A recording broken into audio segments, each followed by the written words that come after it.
Whatever you go love, hold it down for the Put You On Notice podcast. Turn Nation. Yeah. All right. Welcome to A Heartfelt Story on P.Y.O.N Media, featuring Shannon King, and we got a special guest in the building today. We got Mr. Vince Toney in the building. Make some noise for Mr. Vince Toney. Yeah. Oh yeah, most definitely. A Heartfelt Story. Miss Shannon King, put us on notice.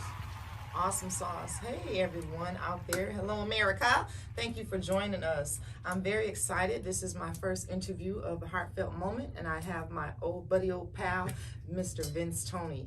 Mr. Vince Toney, thank you for coming here today. I am so happy to have your energy in the building. I miss you as well. Vicente. That's my Guamanian. Okay, Vicente, what they call him. So we're gonna get into it. We're gonna get into that as well. If you can let us know a little bit about that too. Before we jump into it, Miss King, could you let us know what is a heartfelt story? A heartfelt story to me is just the underground. We got a lot of underground people in Milwaukee that's doing some hard work, and we don't even know who these people are. So what I'm doing is bringing these people to the table so we can get a feel of these hard workers that are underground that's doing all this work, and then just see how we can support them and be informed. So pretty much giving a spotlight to individuals out here in the community. Yes. So here we go, and today we honored. I hear you doing some amazing things, Toney. So I want to hear all about it. I definitely want to hear. Amazing things. I don't even know where to start when you say the word amazing. Okay. I just think it's kind of status quo for me. In Milwaukee, being born and raised in Milwaukee, that's how we lived, and that's how we treated each other in the community. We were always taking care of each other. So it's nothing magnificent or out of the ordinary. It's just who I was, for lack of a better word, bred to be. Naturally. So yeah. Period. It's natural. Yes. And Can you tell me a little bit about where you from, like the block you were on in Milwaukee and things like that? I'm from 53206.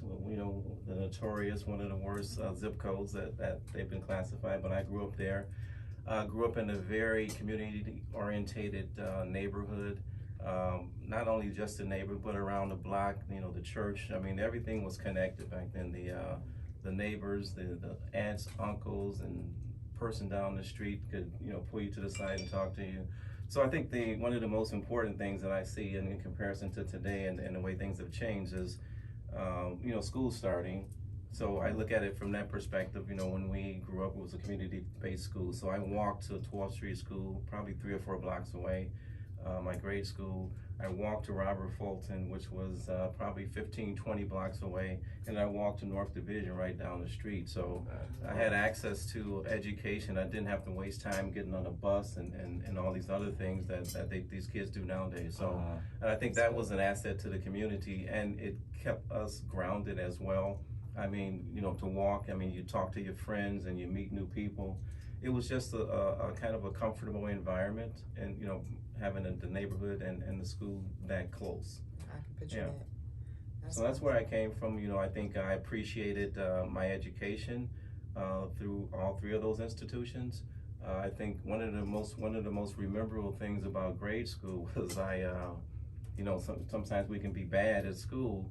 But I think one thing that kind of resonated in my mind from grade school to high school, one day I looked up in the classroom, I was messing around, and my aunt was at the door looking in there. So that persona stayed with me throughout my school years. So it probably kept me grounded because I was always anticipating somebody might be at that door. You never know who's watching. You never know who's watching. So aunts, uncles, and whomever might be at the school that's from the neighborhood checking on their kids also checked on the kids in the neighborhood. So that was pretty cool. Robert Fulton, I think the greatest asset that they gave me is I was able to take wood shop, and the most memorable thing, I was able to make my mother a cocktail table. So we learned how to use the rulers and different tools. It was just a wonderful experience, and I took pride in it. That thing was so big, but it was I learned how to put all of this wood together in these miter boxes, and I learned a lot of different things. So taking that out of the school. it takes away options for kids, because that was an option for me. I could have taken, went that way, career path. But what it's done for me today is that I don't have to call somebody to fix some things for me, because I know how to use a ruler and all these other different tools to be able to put things together. So North Division, that was a different experience. I think, coming from somewhat of a poor family, my mother having 3 kids, I had 3 sisters and myself, 4 kids, I should say.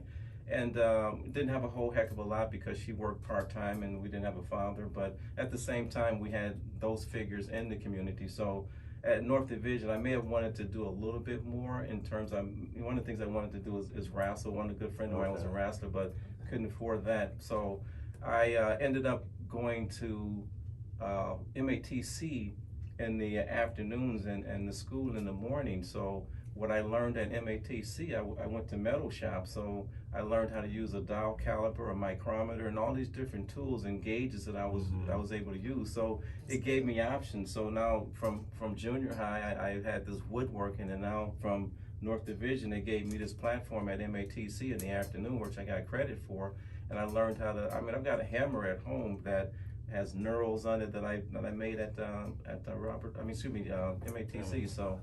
Yeah, that's nice. That part of it, yeah. Man, nice. So it's saying like over the time you've grown and learned these skills that you will always be able to use, like regardless. Absolutely. And one of the other thing about the neighborhood, I had an uncle who owned properties, and we call him Papa Toney. And Papa Toney owned properties. He was partially blind.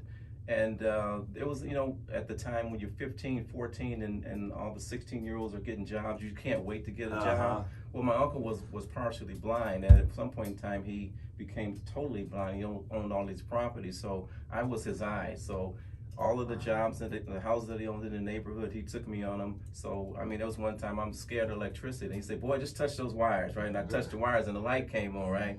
But I'm always thinking that you touch those wires, you're going to get shot. Yeah. But he showed me how to do that. So now I have those skills. So, and in reference to the show, it's like, well, what does that do for me today?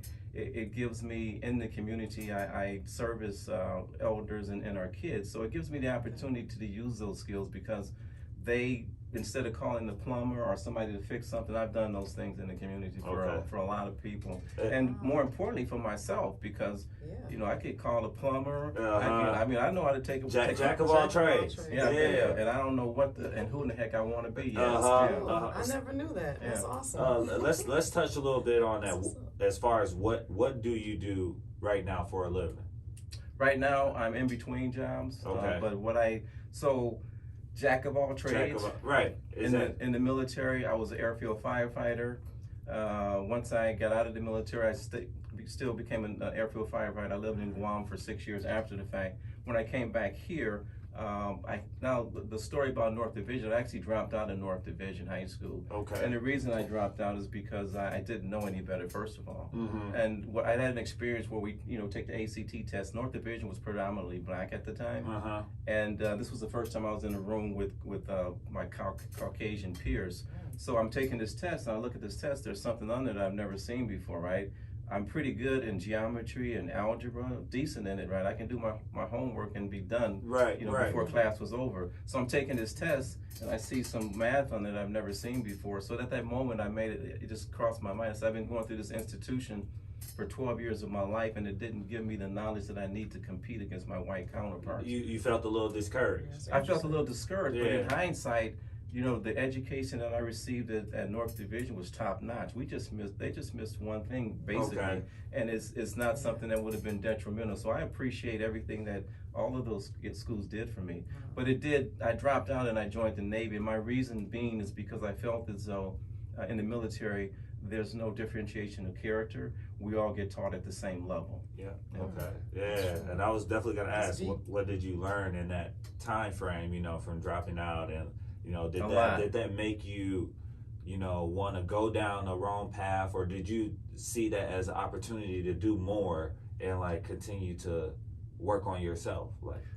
I don't, it was all of the above, if you will, because being 18, 18-year-old boy don't know very much of anything, right? And to make a decision like that, and my mother didn't know that I had made that decision. I went to see the recruiter, and all of a sudden I come back and I say, Mom, I'm joining the Navy. She's like, startled, but that was my journey, and being in the military taught me a ton. I mean, it's unimaginable what you can learn, you know, in That's the military. good. Yeah. Now here in the military, we hear all the good stuff, and then we hear the cons too.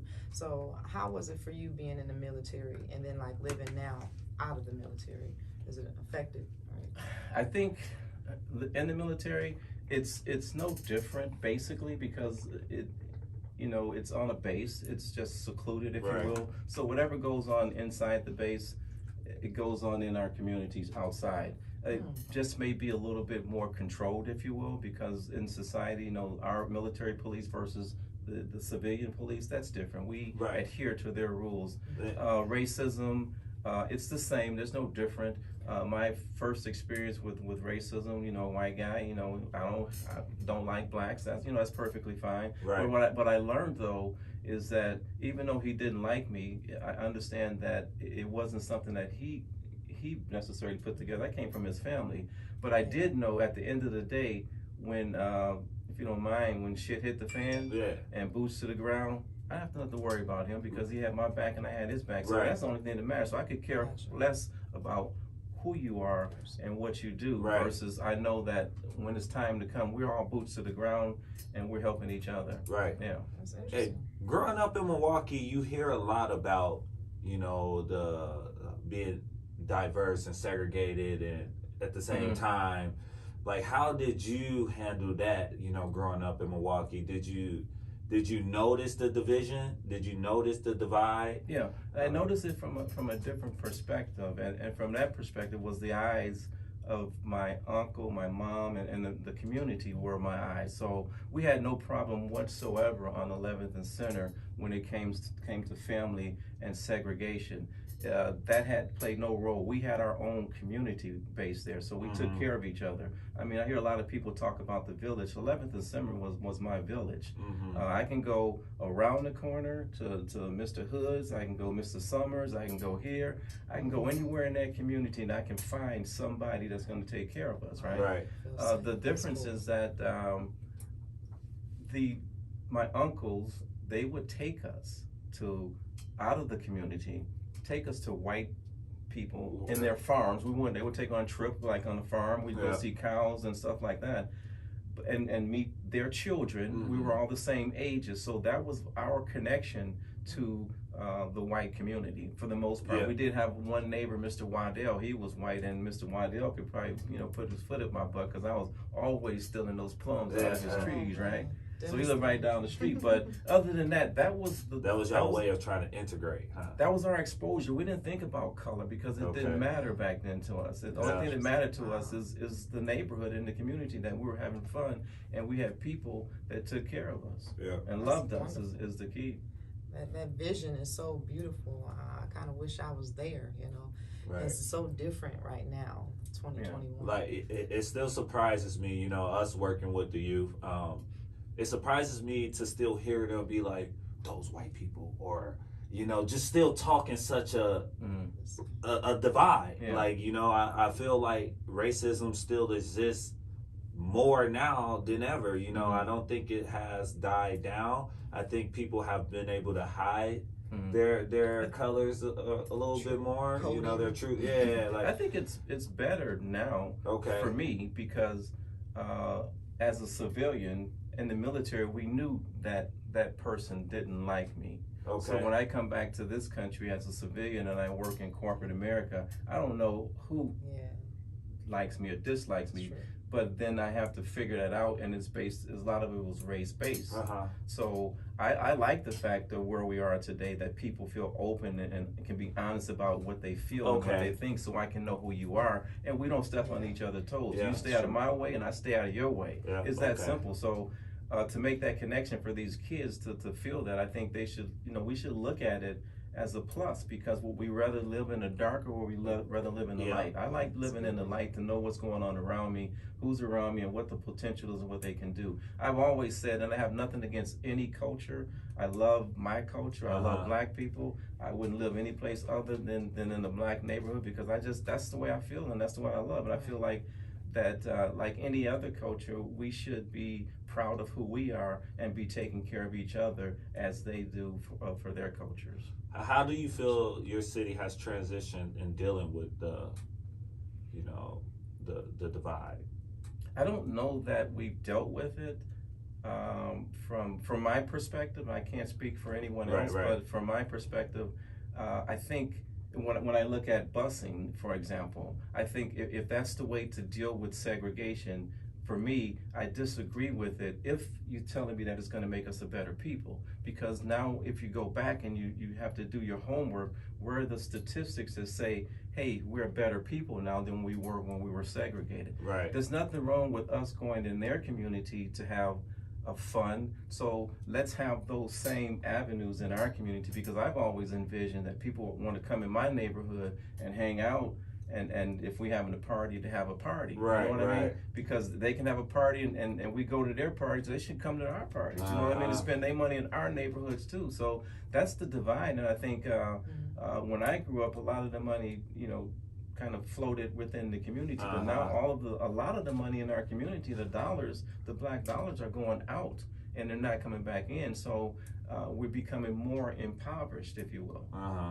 So that's the respect and the lack of respect. I just, I left for a period of time. So I've asked the question, what happened to the black men in Milwaukee? Where are we? And why aren't we taking care of the women and children and the elders, which is important? And if we're not taking care of especially the children and our elders, then we're missing the mark. Because in my community, a lot of my elders don't come outside. And then and we got a park in our community. We went up to Franklin Square without nobody. I mean, all you had to do was be back at a certain time and don't get into some stranger's car. That's the only thing that we were told. We were playing basketball. We go to Ebony Q. We do all kind of things, but kids don't have access to that because we live in such a volatile society.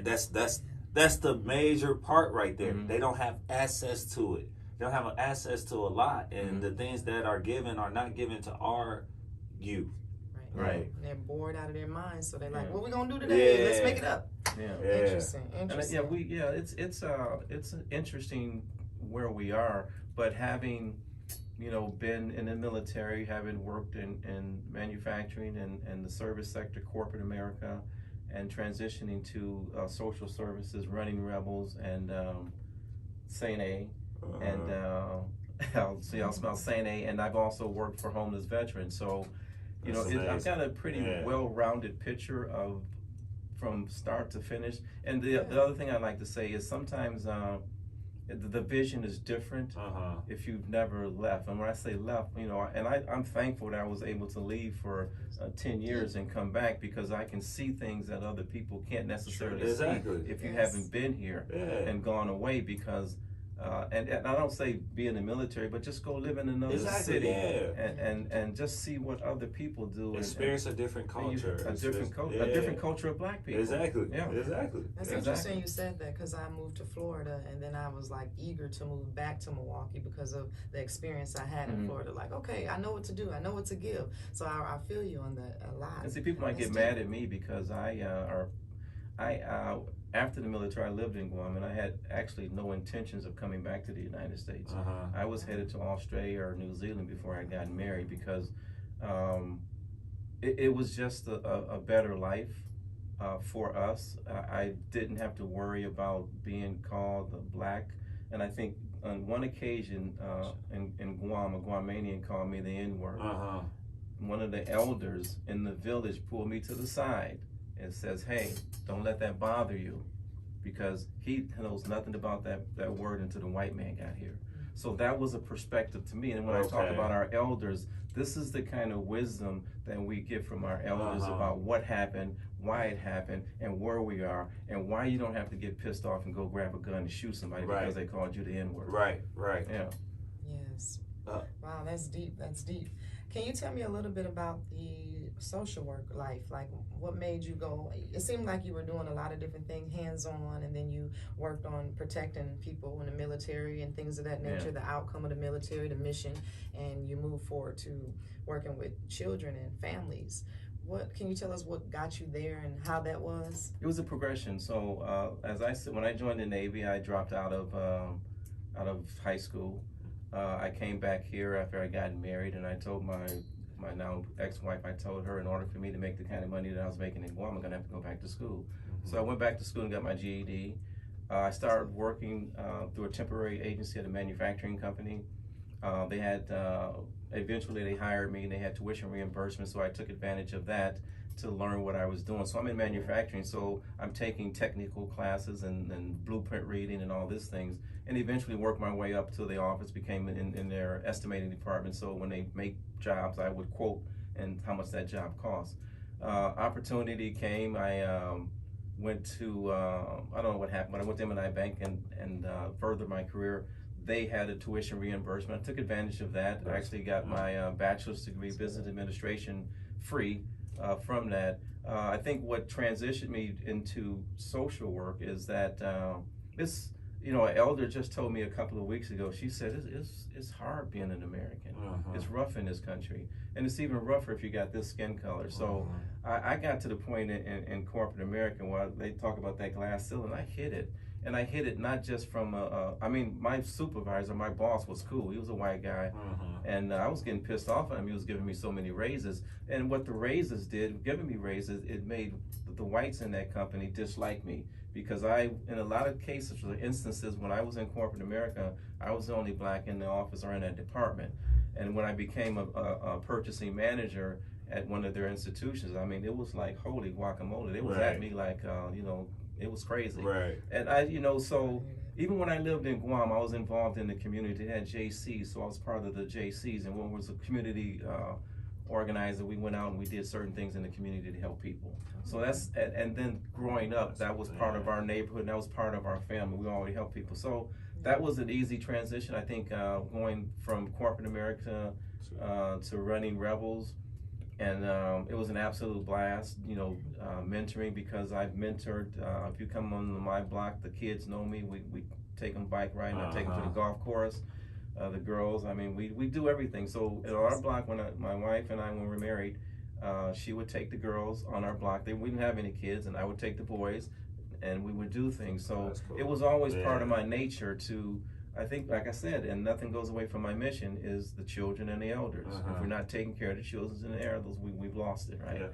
So I did that, and then transitioning from that, all the other stuff to running Rebels was an absolute blast. I met some phenomenal boys. Most of the kids on my caseload didn't like me, but they loved me, and the reason they didn't like me because we didn't necessarily stay in the building. I would take them to Coffee Makes You Black.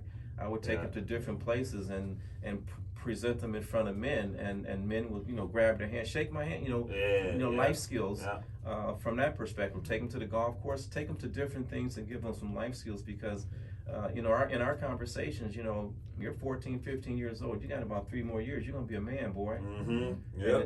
So here's my thing: is here's what you need to do to be a man, is to give those life skills. Agreed. Just knowing that the youth, we all made mistakes. We all have had that rough patch. What was your turning point, or like what made you what made you be like, all right, I need to change my thought process, I need to change the way I'm thinking, I need to change what I'm doing? As far as enlisting, like, was there a turning point before that? I don't think there was really a turning point. I think my mother, she's not here, but rest in peace. Wow. But she was no joke. She loved the hell out of us. But at the end of the day, we had to do what we had to do. And it's the community, and my mother is the most instrumental person in my life when she was here, even though she's gone. I mean, she still is. That was the rock. That's I remember, I remember a time where just playing, right? I tapped my sister, and she brought me over there, and she says, as long as you live, don't you ever, and she said ever twice, ever put your hands on a woman. So I've never done that, but she did. There was an unless too, but however, the emphasis is how to treat and respect women, and I've never lost that. When I went to work I had a paper route. I mean, when I was a kid, I used to her purse got snatched. My mother never drove, so I used to get up in the morning. And people say, "Why you get up so early?" I get up in the morning early because I still remember walking my mother to the bus stop. Me and my dog Dexter, who wouldn't bite hot butter, right? So we walked her to the bus stop. But you know, we get to know each other, and you know, it was just a beautiful thing. I think to me, the turning point is that my mother didn't take crap. You know, and you go to school. And I ran away from home one time because I thought the teacher gave me a note to take home, right? I ran away and thinking something was bad, but I didn't run very far. I ran around a corner and, you know, they brought me home, right? And opened up the letter. The teacher actually said something good about me, but I thought, it was, you know, bad. Oh, man, I thought, here it go, man. I'm here to get it, right? So that, and, you know, she didn't allow, so when she gave me a lot of wisdom, right? Because when I used to walk to Fulton, right, I used to know, and you become aware of your environment. So I'm on this side of the street, and I'm walking down the street, and I see a bunch of guys. I know what's going on. I know it's gang related, or they're smoking dope, they're doing this here. I knew my mom wouldn't tolerate that. So what did I do? I went on the other side of the street. And I walked to school on the other side of the street to avoid that. Now, if I had to walk down a different block, I would do that to avoid confrontation. And it wasn't because I couldn't, you know, handle yourself. I couldn't handle the house. Right. Mama, she said, you ain't bringing none of that stuff up in here. So I am who I am because of my mother and my uncles and the neighbors in my community. That's it. That's cool, man. Hey, shout out to all the loving, powerful women out there, man. Mothers, man. Definitely. Shout out to y'all. Absolutely. Yeah. I think the women in our community were bold, they were strong, they were ambitious, and they took care of their husbands. Yeah. And they took care of if you were, it didn't matter what problem you were having in our community. And it was and I had a vivid picture of what love looks like. You know, between a man and a woman, and I remember my aunt and my uncle, it was to death do us part, you know what I mean? So those are the examples that I had as a kid and made me who I am today. I left here in the military and I came back, all of that was gone in an instant. You know, I left here in the military, had heard zero, didn't even know what crack cocaine was.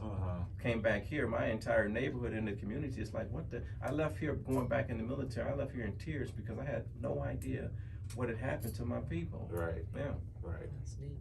Yeah, definitely deep. It's very deep. I definitely have a respect for you because I work with you when you were a mentor in crisis stabilization, and then I work with you at St. A, and I have a respect for you. I work with a lot of different men, and I feel comfortable when I was with you and respected. Like, I have a lot of different men who would disrespect and jump on me and things of that nature, and you never did that. You always respect me, and you always respect the children, and we always could work together for the common goal, the kids. Exactly. You know, so I appreciate that, and now I see why you had an amazing mother who was on you. So that's good. She did a good job. Right. That's awesome. You know, being through everything that you've been through, you seem so well put together. You're a great brother. This conversation is going very well to me. Keep going. No, but like Take the compliments. I definitely want to just know, how do you stay so grounded? And not only that, because in the simple fact, like, you're in between jobs right now, you like the pandemic, everything has happened. How do you stay grounded as a black man in America today? I stay grounded spiritually. And there again, I have to go back to my mama, right? Right. So when I was 12 years old, evidently she saw something in my eyes. We go to church, and she looked at me one day. She said, "You don't want to go to church, do you?" I said, "Nope." And she said, "Well, you don't have to, but you're gonna stay at home. You're gonna read the Bible. If I come ask you some questions, I need some answers, right?" So, and the reason that I chose not to go to church is because I didn't like the way they were treating my mother. You know, they didn't treat her with dignity and respect. Okay. And sitting there as a 12-year-old boy, listening to all of this, and this people are saying love. And there were just some things in there that just didn't feel right with me. So, you know, throughout my life, I never stopped looking and searching. Even when I was in Guam, I mean, I talked to the Guamanians about their spirituality and the what they worship. You know, there's the Tatamona, there's different aspects of their religion. So I was always in search of this thing that they said exists, which I didn't know exactly what it is or what it was. I knew it's God, but how to do that. So what's kept me grounded is spiritually, and I think last year I had November to February, I went through a spiritual cleansing and reconnected with, we talk about ancestry, but and reconnected with our ancestors spiritually. Okay. And it was the most euphoric feeling that I've ever had in my life. And I wouldn't say for somebody to do that on your own. I had a mentor, a male and a female spiritual advisors that helped me through that. I changed my eating habits completely. And it was a cleansing from the outside in and the inside out. So it goes both ways. And what I was able to do is to look back at my life. And what I was told is that you have to look back and you have to fix some things before you can move forward. Sure. So I looked back at my life and I looked at not only how people treated me, and that, so my whole life wasn't all hunky-dory. I mean, I was at a babysitter that took, tortured me. So it wasn't all clean. So we're missing a lot of things. Right. But I look back and I look at some of the things that happened to me, and some of the women that have been in my life, the men that have been in my life, and the things that have happened. And I was able to look at myself, and first of all, I forgave them for whatever happened to me. But the more important thing is that I had to forgive myself. Yeah. Because I had become something that I wasn't born with. Right. Meaning that, as we go through life, people and places and things, you start to get layered with all of these different things. Yeah. Because you were born innocent, you become these different, for lack of a better word, spirits. Yeah. And none of them are all good. So go back and look at all those things, and that's what's kept me grounded. And right now, that's where I am in terms of being thankful and being thoughtful, being strong, and not taking advantage of people and not being taken advantage of. It works both ways. So it's just a camaraderie with people in general, because I don't care who we are and where we came from, there's some similarities and there's some differences, and we don't necessarily have to get along. We don't have to like each other because we don't have to see each other. Right. So just put things where they belong. So and keep it moving. Yeah, that's amazing. Yeah. So this spiritual cleanse like a week process, a 2-week process, or it's continuous thing? It was from November 2020 to February 2021. My diet changed. I mean, I didn't eat, the sugar was out, but going through the process, I'm kind of analytical. So if I hadn't eaten sugar for a while, I may do a donut or something like that, and I see exactly what sugar does to my body. So I know what's right and wrong. Right. And I know that, man, put that sugar in your body, it's a totally different, it's like from the outside in, everything starts to deteriorate. And the cleansing was to remove all the toxins in my body. So I realized that certain things that I put in my body was toxic. So it's funny you say that. So my lady introduced me to the Whole30. Not sure if you're familiar with that. It's a body cleanse as well. So you take away all of these food groups from your body, or like sugar, dairy, like certain meats. I think you take all of these things from your body. Like you don't eat it for 30 days. And then after that 30 days, you reintroduce it to your body to see the impact that it have on you. Each product, like, I swear to God, I haven't ate cheese the way I used to since the Whole30, man. And the sugar, that was the hardest thing for me to take away. I love sugar. I love putting a little sweetening in everything. Like, so, I feel you, because I did the same. I mean, I can go to the refrigerator, open up the cheese. Yeah, right. I don't do it anymore. I don't do it no more either. The pastas and some of the other things, I mean, sporadically I'll enjoy something. But at the same time, if you have to be cognizant of what's going on inside your body, because it affects the outside as well. Right. That's cool. It's too heavy. So I think after this interview here, I'm going to try and knock out my sweets, because I'm a sweet person. I have a sweet cabinet. I bring sweets to my workshops. I can't. So I got to work on knocking it out. Yeah. Thank you. I eat cookies every night. I eat cookies every night. I be like, the cutoff is midnight. I can't do it. Cutting a slice of cake at 12 No. p.m. I haven't given it up completely. I have my moments, but for the most part, I don't do a lot of sweets. So what's your snack? What's something that you eat as snacks? What's up? I mean, crack. I don't know. It's like, some food, and I'm munching on something. What I've done is I've got a mixture of I buy this trail mix. Yeah, it's got a bunch of different nuts in it. Yeah. I'll add some other stuff in it. I'll put some cranberry in there, and what I've learned is that man, I can, like a salad or something now. Man, throw some cranberry up in it. Man, it's like, so now I enjoy the flavors of food. You know, so I can sit there and I can taste the almonds. I can taste all these different things, and they come together. It's a totally different experience. Yeah. But it doesn't take away the craving for the sugar. Yeah. It's always going to be there, but it's natural now. So. And the other thing that it allowed me to do, and when I go to the store, I'm looking at the sodium, I'm looking at the labels. I never looked at a label before in my life. It's been 3 years. It's been 3 years up to, you know, my relationship. I never looked at one either. I was just always buying stuff, didn't realize what was on the back. She was like, if it got all of these ingredients, you don't want that. Yeah. You don't want that. Like, I look at the sugar content and the sodium. That's the two things that I look for. The rest of it. And I don't like that artificial sweetener stuff. So anything with that, I don't, you know. Do you do meat? Meat? Yeah, chicken mostly. Before I started my spiritual cleansing, I decided to give up pork. So that has nothing to do with nothing spiritually or anything. I just decided I didn't want it anymore. So I based chicken and turkey, and a lot of, you know, I do beans, but. Let me ask you this: why did you choose to do a spiritual cleanse versus going to therapy, or how do you feel about therapy? Well, I've been to therapy too with my wife. I mean,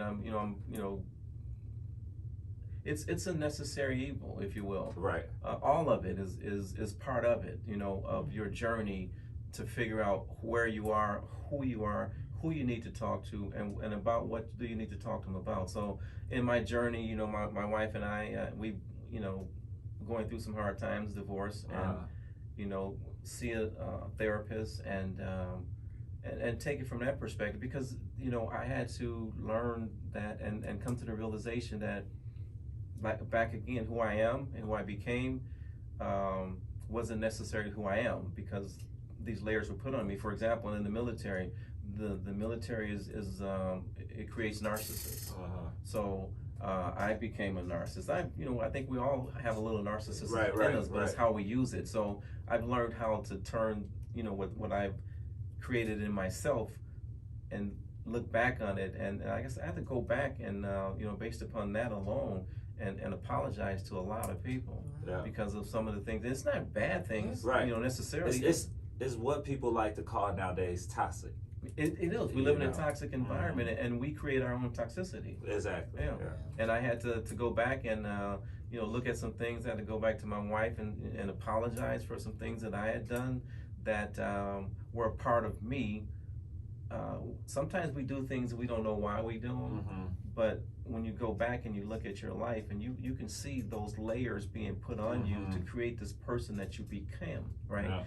You know, being you know, a father early, all of those things have something to do with it. And being, you know, the girlfriends that I had, and the hurt and the pain, and some of the things that I went through with my mother, witness in relationships, all of that. Everything has something to do with who the person that I became, and the person that I became was not always a good person. You know what I mean?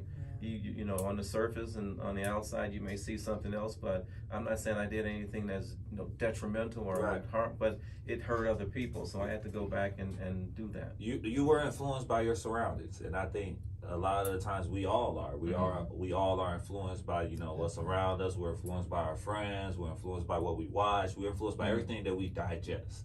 You know, so I think that's what I just got from everything that you just said there, and it's important for us to always, you know, put ourselves in spaces where we're being influenced properly, or being influenced by someone that's doing something, you know, positive, or by, you know, good energy, good power. So like, I think that's definitely important. I think the most important thing for me is having a solid foundation. And that solid foundation comes from the family, period. If you don't get it there, you know, working with kids at Running Rebels and St. A, you know, dealing with these kids, you know, I've come to the realization that they have broken foundations. And I would never say, I'm not going to say anything negative about women, but a lot of our children are in the hands of women. And a lot of the boys that I've dealt with, and my philosophy is that if I'm mentoring a boy and he hates his mother, ain't nothing I can do for him, and it ain't nothing society can do for him, because once a person goes to that level and they hate the person that brought them in this world, there's some serious problems. That's tough. And to get them to turn around, it may not ever be able to be done. But if we don't start building solid foundations in these homes, you know, I was in a single family home, and there was, you know, a lot of kids in my neighborhood, not very many of them, but had single family homes. Right. But the mother, in a lot of these instances, she's the rock. Right. And she's the key to the success of that child, especially if he's not around. You know, she needs him, but she doesn't need him at the same time. However, he does. In my neighborhood, man, I have some phenomenal men, and if without them, I don't know who I would be. But they did their part in mentoring me and being a positive role model. So that was a foundation, and that's the foundation that I try to lay in these kids in my neighborhood, these 3 boys, and when they see me cutting the grass and picking up the paper and being nice to their mother and taking care of the elders across the street. So we're building foundations in our community that are going to allow these boys and girls to survive in this world, because it's treacherous out here. Right. How do we help the youth that's already dealing with that broken foundation? How do we address those youth that, you know, they have already been through it, you know? It's, you know, it depends on their foundation, and it depends on who you are as an individual, and to be able to talk to that person and recognize, you know, whether or not you're able to help them, and with a listening ear, because you have to hear them. And here's what I learned, and I didn't tell this story, but I transitioned from running Rebels to Child Protective Services. They had a program called a 4E at UWM, where you can go and you can get a free master's degree if you work for the Bureau for 2 years. I actually worked for them for 8 years. But I did that because I wanted to understand how these systems in Milwaukee work. You know, all of these terminologies that you use, wrap around, this, that, and the other. I wanted to learn it from their perspective, because if I ever have to speak on it, if I be in this color, if I don't have paper, then I don't have a story. So I can tell a story, and the story that I tell, the most important thing that I learned in school to get my master's degree, a lot of it was fluff, besides my professor Pate, who I'm still scared of, because when I had to do those papers, Dr. Pate didn't play around, right? But what I learned in the most important class is when they start talking about the brain and how it functions, and trauma. So from a trauma-informed perspective, if I'm talking to an individual, and what we have to realize is that trauma is not always present, because, you know, let's say, for example, you got a kid and you've beaten the crap of him, right? The part of the brain shuts down, and you can wonder why. Well, the kid's just laying there, he's not doing anything. That brain shut down, right? And you don't feel nothing, right? Right. So where is he at as far as his trauma is concerned? And he may not know, because that part of his brain shut down, and it may not shut back on for years, right? But there are triggers. So something may happen in his life where this kid just pops you, right? You don't wonder why he popped you, but he had a trigger from his mom or his daddy beating the crap out of him. Right. So when I look at a kid, and to answer your question, is that I have to look at that kid and to go inside of him and listen to his story. Because if I don't know his story, I can't help him. So we can get a bunch of kids in a room, and we can do games, and we can do all that other stuff, but until you know your story, you don't have a foundation to work with that child. You need a foundation, and the only person that has that foundation is that child. And the child may not have it either. You may have to talk to the parent, because the parent may know something about this kid that he or she doesn't know about themselves. That's definitely real. That's accurate. And peeling the peelings off of and it made me think about a Facebook post that you posted the other day. I don't have my phone to pull it up right now, but Miss Shannon did share a post, the post that you shared with me about the MPS, and a lot of the problems being stemmed from home and being so. Could you elaborate on that post? I'm not sure if you remember what you posted. I remember it. You know, I made an analogy of the military with what's going on in Afghanistan and what's going on with the kids in our community, and I just think. And I'll put the post up so you guys can check it out. It wasn't planned properly. So the condition of our school right now, whatever happened over these years, I wasn't here. I do hear terminology, busing, and what do they call this special? What do they call some of this stuff that Howard Fuller was a part of? The special schools where you When you take kids out of MPS and you put them in different schools, choice programs. So I'm not really sure that a lot of thought went into some of these programmings, because you have to look at the outcomes. Okay, what's the outcome of all of these different choice programs that we put into our schools? What effect are they having on us today? What effect are they having on MPS? Is there enough money in MPS to do what they say there is? I don't know. Right. But the only thing that I can see as a social worker and working and having gone into these schools and seen these schools, the schools that I've gone into, it's not a school to me. I don't know what's going on in a lot of these institutions that I went into. And we're supposed to be raising kids that are going to be productive citizens in society. I'm not seeing that. So my question is always, well, what happened and who did it and why? You know, why did you take all of the money out? Why did you take me from being able to walk to 3 different schools out of my community to being bused? Now I got to get up instead of getting up at 7 o'clock in the morning, I got to get up at 5 o'clock in the morning to get dressed. So now you're taking all this away from me. So I'm just the impact of all of those things that they've done to our community. I think it's to our detriment. I mean, if we look at society today, and I'm not society, I live in Milwaukee. I could care less what goes on in Chicago, but I can read about it. Right. But what I care about is Milwaukee and what's going on here with the shooting, the violence, the driving, and all of these things, you know. And I tell people it's a product of our environment, because I can say this because I've been in Child Protective Services. When I go in this house and I see this 5-year-old kid sitting in front of a TV driving down Sherman Boulevard with a joystick in his hands. Our kids have been conditioned to be who they are. This is a conditioning. This just didn't happen today. And we want to make it seem like these kids just started going ballistic. No, this is decades of control and manipulation. And until we recognize that, and we get into these kids and start talking to them, into these families, and get this child, and I'm not blaming anybody. I mean, we have to look at, we had, 4 or 5 decades of teenage pregnancy of kids raising kids. That's a part of it too. We can't blame the female because, things were going on in society. She had a baby, we got a guy. We have to look at it holistically from the beginning of what happened when they started putting all of these things in our neighborhoods that made us a worse person, to where we now, I think that we've been programmed to a point now where this is me talking, that people, the white man don't have to kill us anymore because we're killing ourselves. And that has to stop. I think this is a perfect time for you to deliver your heartfelt message. I know you already just dropped a bunch of gems and said some powerful things here, but could you deliver a heartfelt message? A heartfelt message. Well, I'll go for this one. Yesterday I received a phone call. Don't remember exactly who she is, but we exchanged. She lives in the community, and I ran for alderman in 2020. And she has my number. She calls me, 72-year-old lady, says, Vince, how can you help me? I said, what do you want to do? She said, I want to do a march. I want to go down to City Hall because, what's happening with these kids in these cars is bothering me. I got a friend who lost a kid. She knows the person at the funeral home, and they talk. And she says, what do I do to talk to the mayor and the common council, and we share the same alderman? What do I do to talk to these people? I want to go down to City Hall and be a voice to tell them to make a change, because this is insane.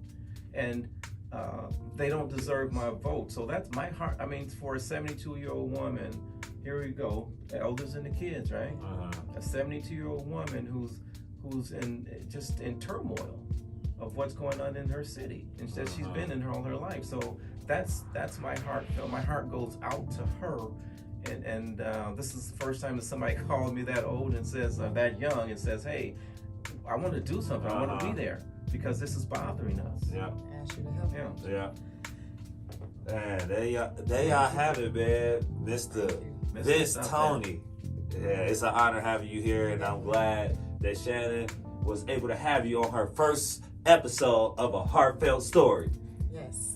So it was deep and entertaining. I appreciate everything that you've done, and this will definitely sink in, and this is the start to a lot of good things. Absolutely. I look forward to working with you in the future on some of these great things that we have, these ideas too. Thank you so much for your time. Vince, where can we continue to follow and support you, or just, check out your journey? That's mostly Facebook. I think what I've learned in Milwaukee is that we don't have very many outlets. the media doesn't necessarily cover us, when it comes to good things. Yeah. So the only media that I have is Facebook right now. I think, you mentioned some things about here. I've been on, different shows. Kevin Barnett, he's my guy. He had me on his show, so you can just free flow, if you will. Yeah. That's my guy. So different platforms like that, Okay. and mostly just talking to people, and when I get an opportunity to do that, and my neighbors and people come in the community and wherever I am, to be able to share stories, so we can somehow or another pull us back together to be in one again with each other. Well, once again, thank you for your leadership and your guidance and all the things that you're doing within your community. This Toney, Shannon King, Heartfelt Story, P.Y.O.N Media.